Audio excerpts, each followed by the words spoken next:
all this way." "Orinthia, you are joking," Seafra snapped back. "This looks like the kind of place you'd come across in a ghost story. Who knows what might be lurking inside?" Orinthia sighed. Why did her brother always have to be so sensible? At 11 years old, he was 1 year her junior, but he behaved like a grumpy old man. "Seafra Shalloo, you should never judge a book or a windmill by its cover. It might be really nice inside." "Or it might be even spookier," snapped Seafra. He snatched the advertisement from his sister and waved it in her face. "This could be a kidnapper trying to lure us in." "Oh, stop catastrophizing, Shay," said Orinthia with a tut. "It's probably just an old biddy who wants someone to look after her cats and run her errands. Besides, it's good to take risks sometimes. Like Ophelia Pearcart always said, one cannot discover new oceans unless one has the courage to lose sight of the shore," interrupted Seafra with a roll of his eyes. Yes, we know what boring old Ophelia Pearcart said. You've only told us a squillion times before." Orinthia crossed her arms with a huff. Ophelia Pearcart was definitely not boring. How could her brother say such a thing about one of the greatest explorers ever to have lived? She discovered hidden civilizations deep within the Amazon jungle, and scaled snowy mountains in search of yetis. She'd clambered atop dusty ruins, swum through tropical archipelagos, and sailed across each of the 7 seas. Orinthia had read her diaries so many times that she could name every one of her 200 expeditions off by heart. And when she was older, she was going to follow in Ophelia's footsteps and become a famous explorer too. "I tell you what, Shay," Orinthia pressed, giving her brother a gentle nudge and softening her voice.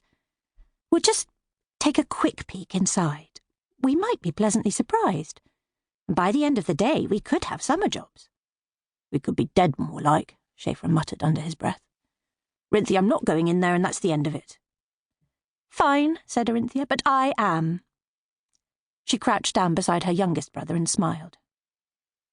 "What do you say, Tabes? Are you coming in to see if we can find the animals? Or are you going to stay here with grumpy old Seafra?" "Find the animals," Tabor replied, jumping up and down excitedly, much to Seafra's annoyance. There was nothing Tabor liked more than nature. Foraging for conkers and pine cones, or upturning rocks to delight in the swarming masses of creepy crawlies lurking beneath. "I want to find the animals," he continued. "Animals, animals." "Good," said Orinthia, looking pointedly at Seafra. "At least one of my little brothers has a sense of adventure." She took Tabor by the hand, and as they strode off down the hill, she called back, "See you at home, scaredy pants." Orinthia grinned mischievously to herself as she headed through the long grasses towards the old mill. She knew it had been childish to name-call, but Seafra was far too much of a worrywart for her liking. He balked at even the slightest hint of danger and always expected the worst. But what was a life without a few surprises? For instance, if all the archaeologists in the world had settled for careers in nice, safe offices, then none of the wonders of the world would have been discovered. The Roman ruins of Pompeii, Easter Island's incredible statues, the beautiful cave of Altamira.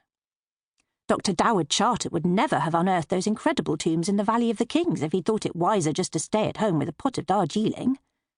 Seafra really needed to live life a little more bravely. "So, what animals are we going to see, Orinthia?" asked Tabor, skipping through the grasses ahead of his sister as they picked their way towards the mill. "Will I get to pet a koala bear? Or a tiger?" "Oh, I don't think so, Tabes," Orinthia replied with a chuckle. "Probably something a little less exotic." Tabor cocked his head and thought for a moment. "Like a zebra?" Probably not a zebra either. A monkey, then? I'd really like to see a monkey."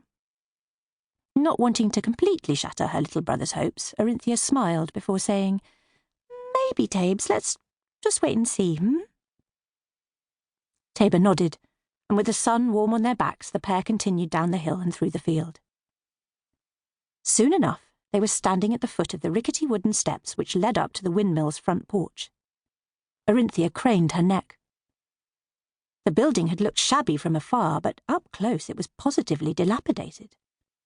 It was like a shrivelling pink gourd which had gone to seed. Tiles were missing from the roof, the window frames were rotting, and the crumbling bricks were laced together with dark green weeds. "Let's go inside, said Tabor, tugging at Orinthia's arm and obviously